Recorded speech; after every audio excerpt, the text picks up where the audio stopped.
February 1945, Cologne, Germany. The city lies in ruins. Smoke drifts between the blackened shells of once proud buildings. Snow mixes with ash as a bitter wind sweeps through empty streets. Somewhere beyond the rubble, the deep metallic growl of an engine breaks the silence. The sound is different. Heavier, slower, more deliberate than the usual Sherman rumble that American troops had come to know. From a shattered window, a group of captured German soldiers watches. Their faces are hollow from weeks of retreat. Yet now they show something else: confusion, awe, fear. Across the cobblestones rolls a machine unlike any they had faced before. Long gun barrel steady, hull broad and thick, turret turning with calm precision. The M26 Pershing. It isn't rushing forward. It's advancing with purpose, confidence, as if it knows it's untouchable. For the first time, the Germans whisper among themselves that America has built a true equal to their Tigers. And for the men on both sides, the War of Steel is about to change forever. The War of Steel had begun years before the Pershing ever touched European soil. By late 1944, the Western Front was a graveyard of wrecked tanks and burned-out ambitions. The Allies had landed in France, fought their way through hedgerows and villages, and crossed half a continent under constant threat of German armor. The American M4 Sherman had carried that fight fast, reliable, and produced in overwhelming numbers. Yet every crew who climbed into one knew a painful truth. Against a Panther or Tiger, the Sherman was outmatched. The numbers told the story. A Tiger's 88mm gun could destroy a Sherman from over a mile away. The Sherman's own 75mm gun needed to get dangerously close, often within a few hundred yards, to have a chance. Crews joked grimly that their tanks caught fire if you looked at them too hard. It wasn't a lack of bravery. It was a lack of steel. In the fields of Normandy, American tankers learned just how deadly that imbalance could be. A single German Panther, dug in and well camouflaged, could ambush entire columns. The impact of its first shell turned Shermans into blazing torches. Survivors would crawl out only to watch the next tank in line meet the same fate. Even victory carried a bitter taste. The Americans often won through numbers: 3, 4, sometimes 5 Shermans for every one Tiger destroyed. For generals, it was statistics. For tank crews, it was survival by probability. Behind the front lines, the frustration grew louder. Commanders and crewmen alike demanded something stronger. A tank that could meet German armor head-on. Letters, reports, and urgent memos crossed desks in Washington and London, all carrying the same message. We need more than courage. We need power. But the problem wasn't design alone. It was bureaucracy. The U.S. Army Ordnance Department had been aware of German heavy armor since 1942. Yet American military doctrine favored mobility and production over weight and armor. The Sherman was seen as good enough until Normandy proved otherwise. When Operation Cobra broke open the hedgerows in July 1944, it wasn't German infantry that slowed the Allied advance, it was the Panthers. Town after town had to be cleared under the shadow of their long guns. The U.S. 3rd Armored Division began referring to them simply as those things monsters that ruled open ground. Then came the Ardennes. December 1944, the Battle of the Bulge. In the snow-choked forests of Belgium, America's tankers met the full fury of Hitler's armored reserves. Tigers roamed through fog and pine trees, ambushing convoys, cutting off roads, and stalling entire divisions. In those bitter weeks, the message reached Washington louder than ever. The next generation of tanks could no longer wait. Somewhere in the engineering departments of Detroit Arsenal and Aberdeen Proving Ground, blueprints already existed of heavy prototypes that had sat idle for years. They were the T-20 series, experimental tanks that could outgun the Sherman but had never been prioritized for production. Now those forgotten drawings would become the foundation of something entirely new.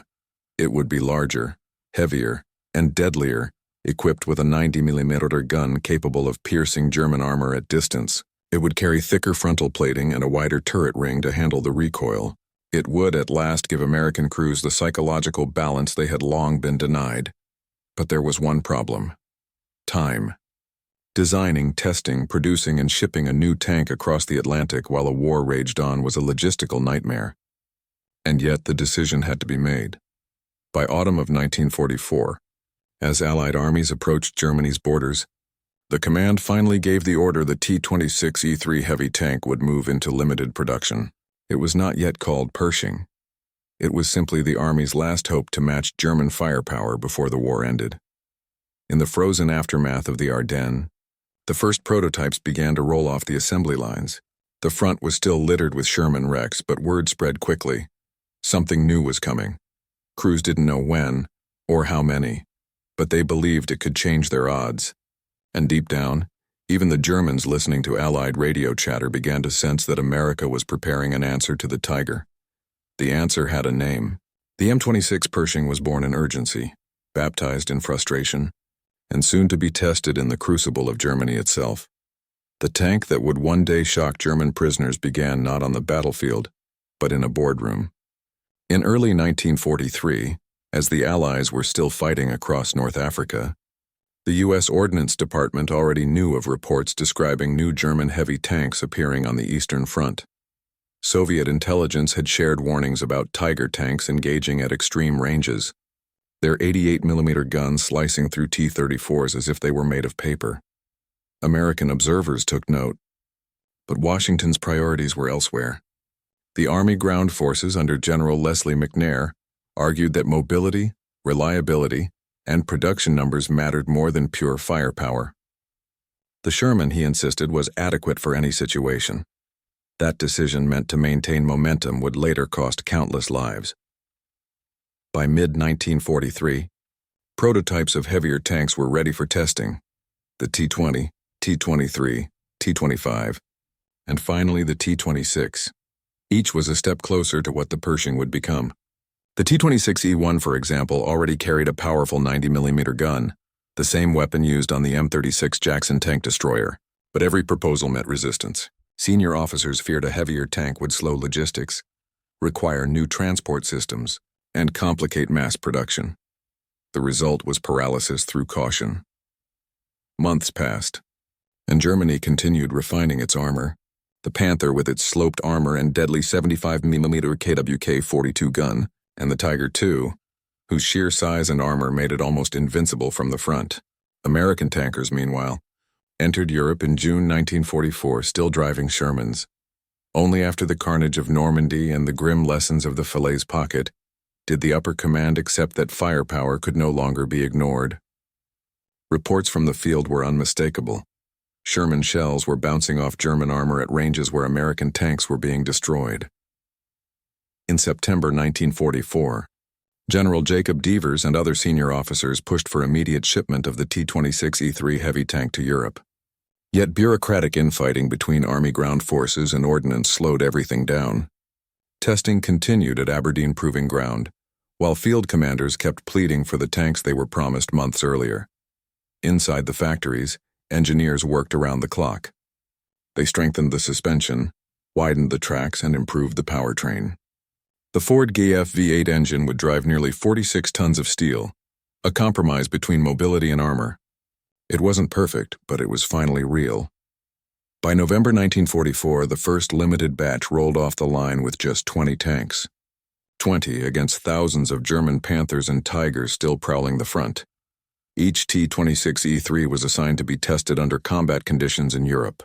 The Army named this trial Zebra Mission. It was to be a secret evaluation of 10 tanks to the 3rd Armored Division, 10 to the 9th Armored Division, both part of the 1st Army. The tanks were shipped across the Atlantic, arriving at Antwerp in January 1945. They came too late for the Battle of the Bulge, but not too late for history. Crew training began in the bitter cold. American soldiers climbed aboard with curiosity and skepticism. They had spent years fighting in Sherman's machines that demanded courage more than confidence. Now, as they stood beside the Pershing, they saw something different. Thicker armor, a lower profile, a longer gun. For the first time, American tankers felt they might finally be able to look a Panther in the eye. As they rolled toward the front, word spread quickly through Allied ranks. The new tank is here. Some called it the Super Sherman, others whispered, the Tiger Killer. But officially, it bore a name honoring one of America's most respected generals, John J. Pershing, commander of U.S. forces in World War I. By February 1945, the Pershings were finally moving toward the German border. The timing could not have been more critical. The Allies were preparing to cross the Rhine, the last natural barrier before Germany's industrial heartland. Every tank, every bridge, every crossing mattered. In the ruined cities ahead, Cologne, Remagen, and the Ruhr Valley, the Pershing would meet its test. It would face Panthers head-on in narrow streets, duel in the shadow of cathedrals, and endure the scrutiny of both enemies and allies alike. For the American tank crews who had survived years of inferiority, it wasn't just another machine. It was a redemption forged in Detroit steel, carried across the Atlantic, and rolled into the heart of Germany as the war's final thunder approached. And when it finally opened fire, even the enemy would admit they had never seen such power before. For the men who fought in Shermans, the Pershing represented something deeply personal: hope. Every tank crewman in Europe carried the memories of burned-out hulks and the names of friends lost to German guns. Many had learned to drive, load, and fire their tanks while knowing that, in a fair fight, they were the underdog. In winter camps across Belgium and northern France, word of the new heavy tank spread like a rumor whispered in disbelief. Crews who had grown used to patching holes in armor with spare track links now spoke about a tank that could actually take a hit. When the first Pershings arrived, soldiers gathered around them in silence. The tank's thick frontal armor and imposing 90mm gun gave a new kind of confidence. For once, men didn't have to rely on numbers or air support alone. Corporal Clarence Smoyer of the 3rd Armored Division later recalled his first moment behind a Pershing's gun sight. It felt different, heavier, like we finally had something that belonged on the same battlefield as a Tiger. For men who had buried friends under flaming Shermans, that difference meant everything. Tank warfare was not only about machines. It was about belief. When a crew trusted their tank, they fought harder, aimed better, and dared to push forward. The Pershing, in that sense, wasn't just a weapon. It was psychological armor. It restored something that the war had taken away: faith in survival. The M26 Pershing was unlike anything the U.S. Army had fielded before. At 46 tons, it stood midway between the medium and heavy classifications, but its combat capability far exceeded either. The most significant change was its 90mm M3 gun, a weapon designed to penetrate German armor at ranges over 1,000 meters. In testing, it could punch through the frontal plate of a Panther, something no Sherman gun had ever done. Its armor thickness reached 102mm at the front, sloped to deflect rounds. Its Ford Gaff engine, producing 500 horsepower, gave it a top speed of 25 km/h slower than the Sherman, but still agile enough for offensive maneuvers.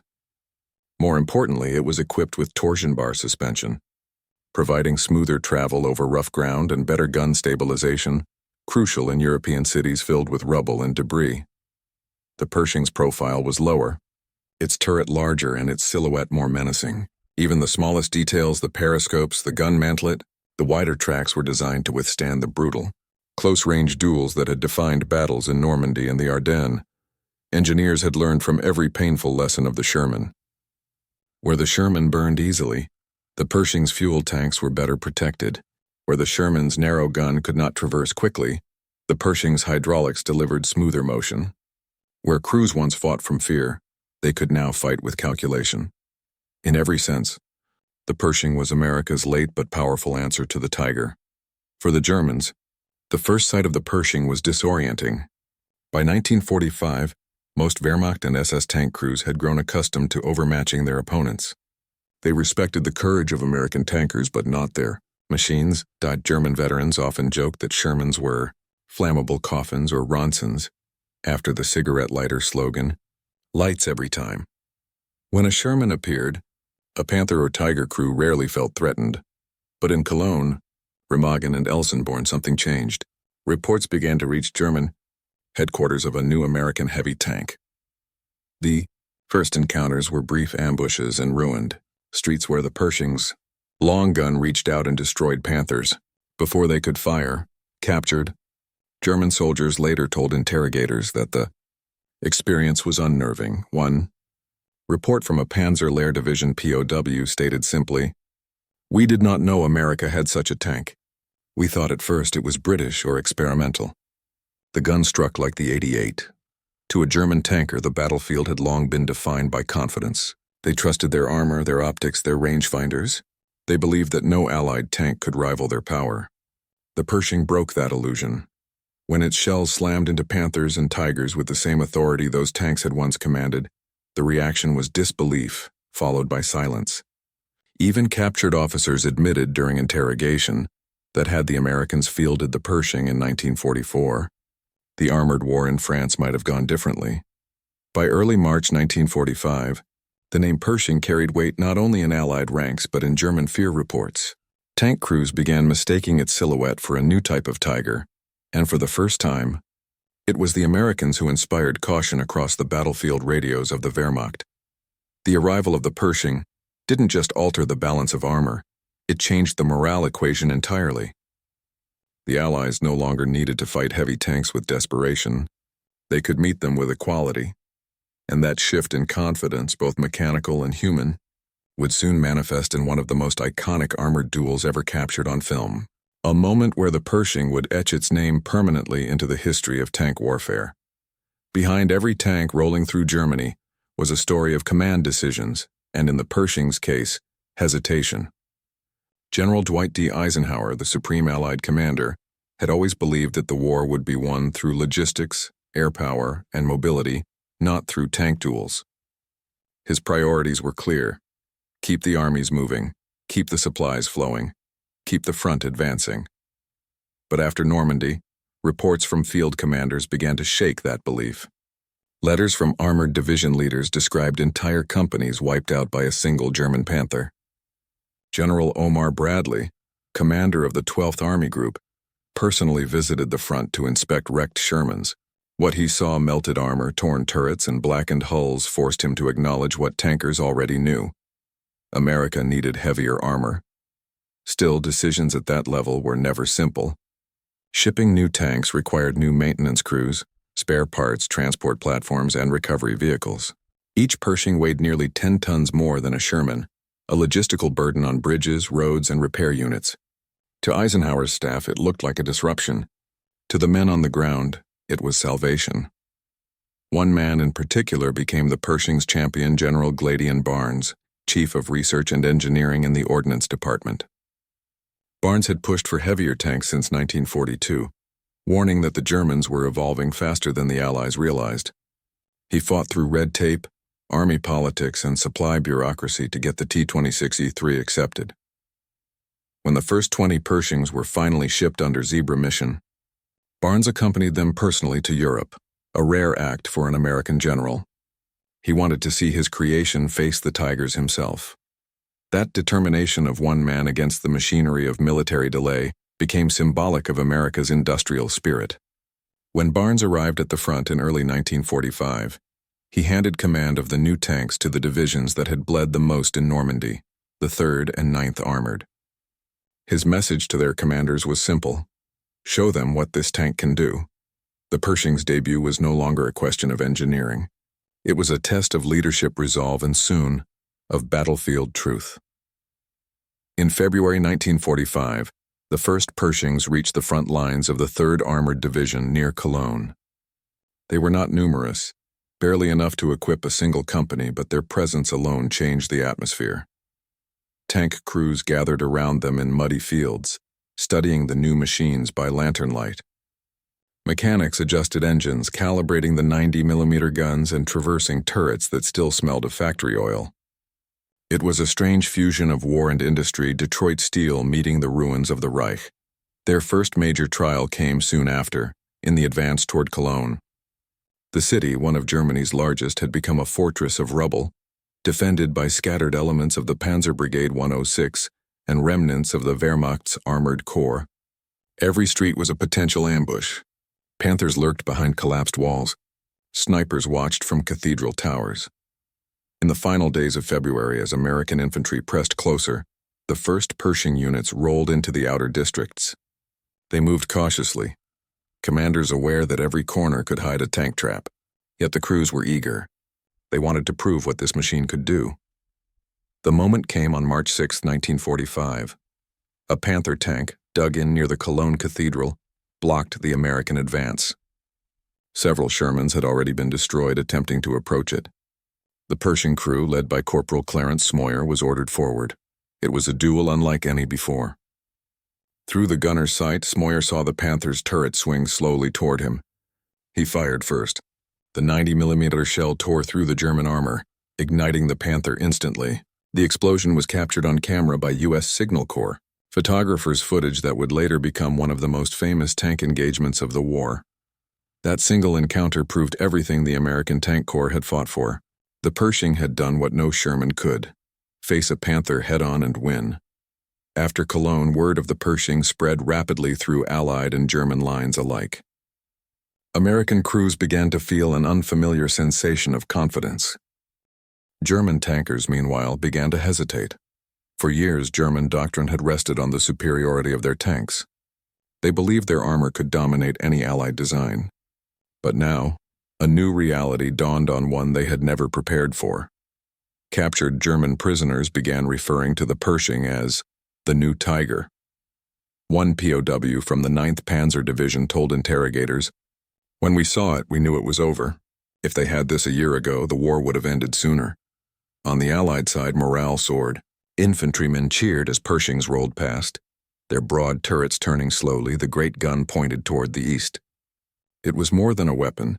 It was a symbol that industrial power and human determination could adapt. Even late in war, the Pershing became the embodiment of a lesson learned in blood. Never underestimate your enemy, and never let politics decide the armor of a soldier's survival.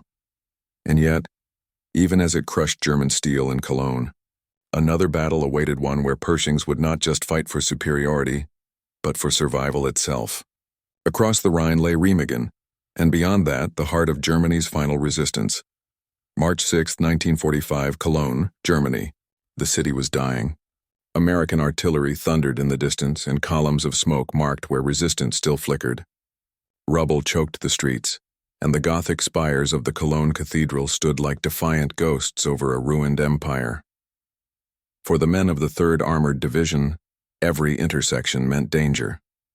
German anti-tank teams moved through the shadows, and snipers waited among broken windows. The Sherman crews had already paid the price. 2 tanks had tried to advance through the cathedral square. Both were hit and burned, their crews either dead or trapped inside. Then came the order over the radio: "Send in the new tank." The M26 Pershing rolled forward. Its treads crushed the debris of a city that had once been a symbol of German pride. Inside the turret sat Corporal Clarence Smoyer, gunner for the 32nd Armored Regiment, the man who would make history without knowing it. As the Pershing advanced, its commander scanned the square through binoculars. Somewhere near the cathedral's shadow, a German Panther waited. It had already destroyed 3 American tanks. No one knew exactly where it was. The silence was heavy, the kind that only comes before a gunfight. Then movement, a glint of sunlight on steel, a faint roar of an engine. The Pershing's commander spotted the Panther's long barrel slowly traversing from behind the corner of a ruined building. Target front Panther. Smoyer swung the 90mm gun into line. Through his scope, he saw the German tank emerge with a broad turret, angled armor, the black cross still visible through dust.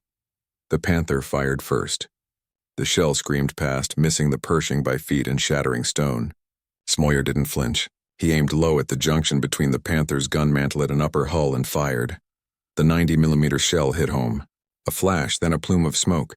The Panther burst into flame, its crew scrambling desperately to escape. The Pershing fired again. The second round struck the side, igniting the ammunition inside. It was over in seconds. The duel was caught on film by U.S. Army cameraman Jim Bates, standing in a nearby building. That footage of the burning Panther beneath Cologne Cathedral became one of the most iconic tank battles ever recorded. For Smoyer's crew, it was more than victory. It was vindication. For the German defenders, it was disbelief. And for historians, it marked the precise moment when America's armored corps proved it could outgun the best of German engineering. To the public, the Cologne duel looked like a single tank fight. To the men who fought it, it represented years of frustration, loss, and struggle, a statement carved in fire. We can stand equal now. Reports from the 3rd Armored Division detailed how the Pershing continued its advance, knocking out more enemy positions in the following hours. The city, once a fortress, was collapsing street by street. German resistance remained stubborn but scattered, cut off, leaderless, and demoralized. As civilians emerged from basements, they watched something they had not seen since the war began. German tanks burning in their own cities. To the Wehrmacht, it was unthinkable. Cologne had been one of Germany's oldest, proudest cities, now reduced to ash by Allied firepower and industrial inevitability. And at the center of that ruin stood the Pershing, the machine that had silenced one of Germany's last armored defenses. When news of the Cologne battle reached higher command, reactions spread quickly. German radio intercepts reported American use of a new heavy tank with a long 9mm gun. Field officers sent urgent messages to their superiors. Enemy armor superior to Panther observed in the Cologne area. Recommend caution in urban engagements. To the Americans, this was validation. To the Germans, it was panic. Captured tank crews later told Allied interrogators that they had assumed the new tank was British or even Soviet. They could not believe the Americans had produced something so advanced so late in the war. One prisoner remarked, "When we saw that gun, we knew the Americans learned from us." For the men of the 3rd Armored, the effect was equally powerful. Word spread through the division like wildfire. Shermans were still the majority, but the psychological shift was undeniable. Tankers who once advanced with dread now felt they had a fighting chance. It wasn't just a technical victory, it was emotional. The Pershing had given American armor something no blueprint could design: respect from their enemy. As Cologne fell and the Rhine loomed ahead, American commanders recognized the potential of what they had just unleashed. The Pershing wasn't only a tank, it was a message. That America's industrial might, once unleashed, could match and surpass the engineering of the Reich. But the war was not yet over. Across the Rhine, the Germans prepared one final stand, desperate.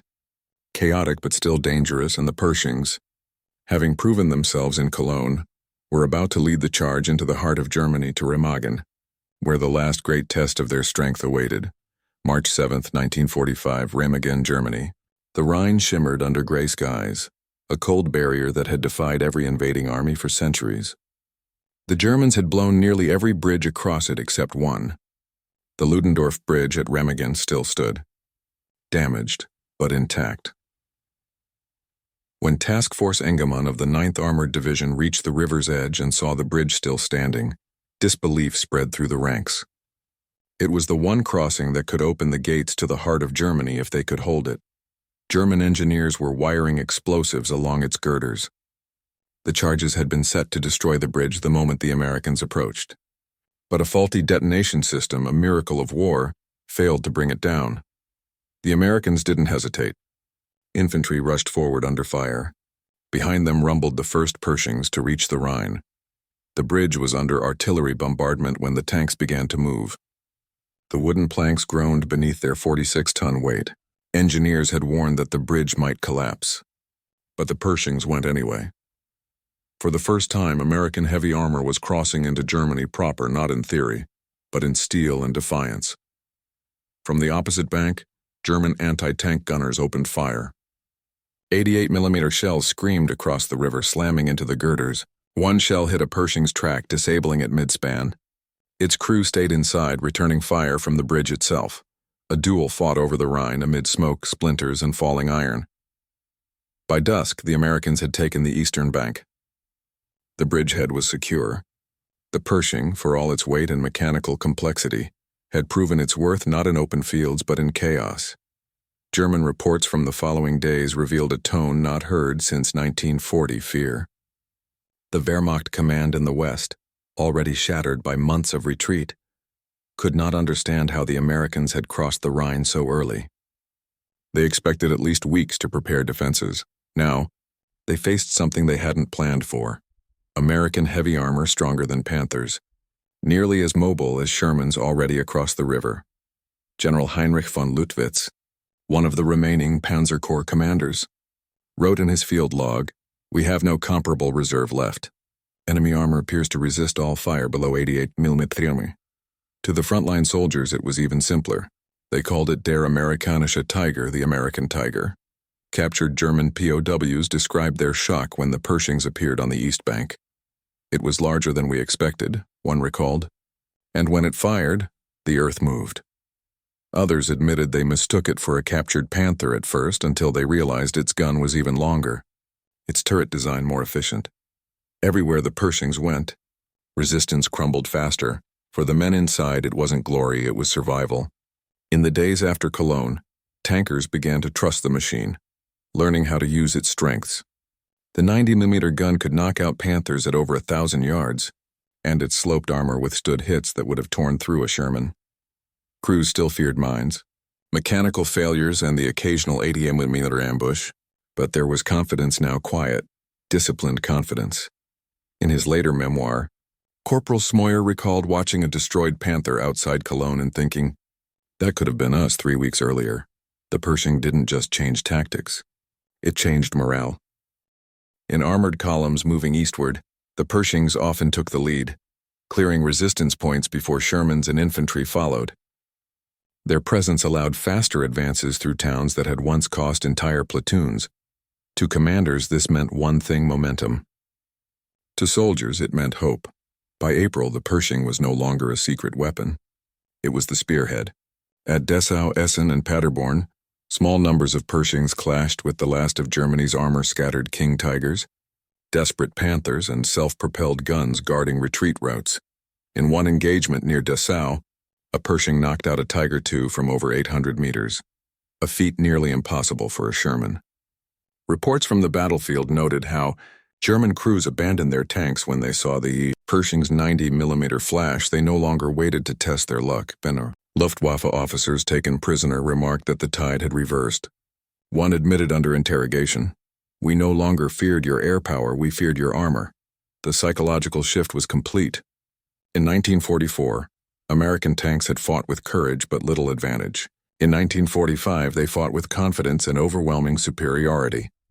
On March 17, 1945, 10 days after the crossing, the Ludendorff Bridge finally collapsed into the Rhine, weakened by bombardment and structural strain. Dozens of engineers died in the fall, but the bridge had already served its purpose. Tens of thousands of troops, vehicles, and tanks, including the Pershings, had crossed into the heart of Germany. When the waters swallowed the bridge, it felt symbolic, as though the last barrier of the Reich had finally broken. From there, the road to the Ruhr and eventually Berlin was open. The Pershings pressed on, not in large numbers, but as a symbol of unstoppable momentum. As April faded and the war neared its end, American soldiers began encountering German units surrendering without firing a shot. Among them were tank crews, men who had once believed their Panthers and Tigers were the pinnacle of warfare. Now, facing the Pershing, they knew the balance had shifted for good. One German prisoner summed it up simply to his American interrogator: "We used to hunt your tanks. Now we hide from them." The Pershing had proven itself not just as a machine, but as a turning point, the moment when American industry, learning, and courage finally merged into one unstoppable force of armor. But the war would not end in the Rhine valleys. There was still destruction to measure, and lessons to draw both from victory and the cost it carried. The Pershing story didn't stop at triumph. It led into aftermath, a reckoning of what power, innovation, and human endurance truly meant in the final months of the Second World War. By the spring of 1945, the thunder of tank battles had begun to fade. Germany was collapsing. Cities lay in ruins. Bridges were shattered. Roads were filled not with advancing troops but with columns of surrendering soldiers, their weapons thrown into ditches, their faces hollow with disbelief. Among those prisoners were tankers, once the elite of the Wehrmacht, now marched under guard, past the very machines they used to hunt. When they saw the M26 Pershing up close for the first time, many stopped in silence. To them, it looked like a hybrid of everything they had perfected: sloped armor like a Panther, heavy frame like a Tiger, yet smoother, cleaner, and unmistakably American. Several German officers were recorded in Allied interrogation reports admitting what frontline soldiers had already felt. "We never believed the Americans would build a heavy tank equal to ours. We were wrong." The psychological blow was immense. For years, German crews had considered their tanks the benchmark of battlefield superiority. But the Pershing, though it arrived late, shattered that myth. After the Rhine, every Pershing deployment drew attention. Even U.S. soldiers who had never seen one before gathered around them like spectators at a revelation. Infantrymen walking beside armored columns recalled feeling safer when a Pershing was near. Its low, steady hum through ruined towns felt like a promise: this one can take the hit. On the other side, captured German tankers spoke with a mix of fear and respect. Some referred to it as der Schreckenspanzer, the terror tank. Others described how engagements that once favored them now ended in destruction before they could fire a second shot. One POW from the 9th Panzer Division, captured near the Ruhr, told his interrogator, "When we saw the long gun, we knew it was over. You had learned from us and then surpassed us," another added. "We could not tell from a distance if it was a Tiger or Panther, but it was faster than both." Such testimonies filled Allied intelligence files in April and May 1945. They painted a clear picture. By the time the Pershing appeared in numbers, German confidence in armored warfare had collapsed. Only around 20 Pershings saw actual combat in Europe before the war ended. In pure statistics, it was a small presence, but symbolically it was enormous. Each engagement told the same story: superior firepower, balanced armor, and a gun that made the once feared German tanks vulnerable. At Cologne, a single Pershing destroyed a Panther in seconds. At Dessau, another knocked out a Tiger II. And none of those Pershings were destroyed in return. To American tankers who had fought since Normandy, it felt like justice delayed but finally delivered. The Pershing gave back what they had lost in countless Sherman battles: parity. Veterans later described it not just as a machine, but as revenge in steel. A quiet, calculated answer to years of watching comrades burn inside thin armor. In the weeks after Germany's surrender, U.S. Army Armor Board studied every detail of the Pershing's combat record. The reports were clear. Its design had succeeded not by coincidence, but by evolution. Its 90mm M3 gun could penetrate the front armor of a Panther at over 1,000 meters, something no previous American tank gun could do. Its armor sloping deflected most 75mm hits, and despite its weight, it remained maneuverable enough for European terrain. These findings shaped the U.S. Army's entire post-war armored doctrine. The Pershing became the direct ancestor of the M26 Patton, then the M47, M48, and ultimately the M60 tanks that defined American power for the next 2 decades. In every blueprint, the lesson of 1945 was written clearly: never go to war again with inferior armor. But beyond statistics, strategy, and design, there remained something more profound: the human reaction. The German POWs who stared at the Pershings during surrender marches didn't see just a new tank. They saw the embodiment of defeat the moment they realized the Reich had been outbuilt, outthought, and outlasted. For them, the sight of the Pershing was not only a military revelation, it was the closing scene of their war. The story, however, didn't end there. When the guns fell silent, the U.S. Army began gathering testimonies, analyzing wrecks, and measuring every battlefield lesson learned from Cologne to Remagen. Those findings would echo far beyond Europe into Korea, and even into the early days of the Cold War, and that continuation of the legacy of Pershing's firepower and its influence on the next generation of warfare defined the second half of the aftermath. When Germany finally capitulated in May 1945, the Pershing's War was just beginning. It had entered the battlefield too late to change the course of Europe's war, but soon enough to change how every future war would be fought. As American armor units rolled through the shattered remains of the Reich, engineers and intelligence officers followed close behind. Their orders were simple: study everything. Abandoned Panthers and Tigers were examined side by side with Pershings. German engineers were questioned. Blueprints were captured from underground factories in Kassel, Essen, and Magdeburg. The conclusion was clear. The M26 had matched Germany's best and, with a few refinements, could surpass it completely. In the months after VE Day, hundreds of Pershings were sent back to depots in Belgium and France for evaluation. Crews filed detailed reports describing its strengths and weaknesses: excellent firepower and frontal protection, overheating transmission under long marches, sluggish in mud compared to the Sherman. These notes shaped a rapid redesign. By 1948, the improved M26 Patton entered service lighter, faster, and more reliable, built upon the Pershing's chassis and heart. The U.S. had learned from its mistakes. Never again would doctrine lag behind technology. Within 5 years, the Patton series would dominate NATO arsenals, its lineage traced directly to that first 90mm gun fired in Cologne. 5 years later, in 1950, the Pershing was called back into combat, this time in the mountains and rice fields of Korea. When the war broke out, the U.S. Army still had hundreds of Pershings in storage. When North Korean T-34-85 tanks Soviet-built and battle-tested rolled across the 38th parallel, the Sherman once again proved outmatched. The answer came from the past: the Pershing. Within weeks, M26 were shipped to Busan. When they met the T-34s near Pusan and Naktong, the outcome was almost identical to Cologne. The Pershing's 90mm gun tore through Soviet armor from distances the T-34 couldn't match. American gunners described the duels as eerily familiar. Another repeat of 1945, only on new soil. Though mechanically outdated by then, the Pershing's performance in Korea confirmed its legacy, a bridge between W2's last tanks and the modern main battle tank. Lessons written in steel captured. German reports and American after-action studies became required reading for every tank designer in the early Cold War. The documents revealed what both sides had learned. Firepower and armor must always evolve together. Crew survivability depends on visibility, communication, and speed of engagement. Technology without doctrine is waste. The Pershing embodied those principles.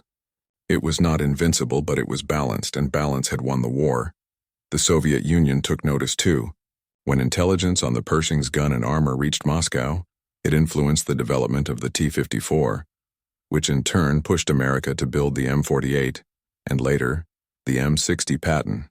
Thus, the arms race that defined the Cold War began not with atomic weapons, but with lessons learned from a burned Panther under Cologne Cathedral. Human legacy.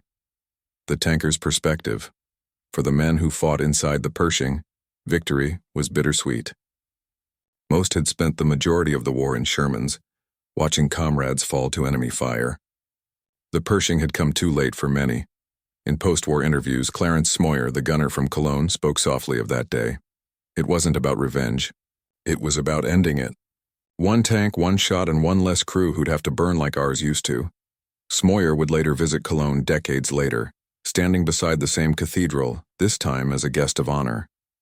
The German veterans who met him there shook hands with men who had once been his enemies. They spoke not of hate, but of respect. The Pershing had not only redefined firepower, it had humanized the cost of it. The end of an era by the 1950s. The Pershing was gradually phased out, replaced by the faster and more advanced Pattons. Yet its spirit lived on. Every U.S. tank that followed from the M60 to the Abrams carried the Pershing's DNA. Sloped armor, heavy gun, crew-centered design, and the belief that quality could overcome quantity. In museums and memorials, surviving Pershings stand silent steel relics of a time when engineering and courage met on equal terms. To the soldiers who knew its silhouette, it remains a symbol of the moment when America finally matched the enemy tank for tank and won. As the world entered the nuclear age, the thunder of the Pershing faded into memory. But its legacy lingered not just in blueprints and museums, but in the minds of those who had seen it roll through Europe's burning streets. The war was over, but the lesson of the Pershing, that innovation born from sacrifice, would guide every armored army that followed. The guns were silent now, but history still echoed their roar. In the end, the M26 Pershing was never about glory. It was about learning painfully, slowly, and at a terrible price. For the men who fought inside the thin-skinned Shermans of Normandy, the Pershing was the answer to prayers whispered under fire. For the engineers who built it, it was proof that American industry could adapt, absorb, and overcome. And for the enemy who faced it, it was the moment they realized that their own mastery of armored warfare had finally been surpassed. The Pershing didn't win the Second World War, but it showed what kind of nation the United States had become by its end. One capable of transforming lessons written in blood into machines of unmatched precision. When the gunfire ceased and Europe lay silent, the Pershing story became more than mechanical. It became human. In Cologne, where its most famous duel was fought, the black and white film of that burning Panther still survives a few seconds of flickering history. Behind that grainy image lies everything the war had come to mean: courage, loss, and the relentless will to endure. Each tank, each crew, each city reduced to rubble, carried the same message that progress always comes with a cost. The Pershing was born out of necessity, but it stood as a monument to adaptation, the power to learn, to evolve. and to never repeat the same mistake twice. Its descendants would patrol the front lines of a new, colder war. Its legacy would live in every armored column that rolled through Berlin, Korea, or later the deserts of the Middle East.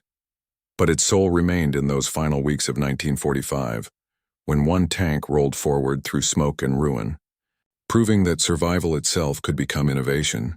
History often remembers victory, but sometimes it's the machines and the men who endured before they arrived that remind us what that victory truly cost. The Pershing's roar faded long ago, yet in every lesson of courage, adaptation, and resilience it left behind it still echoes.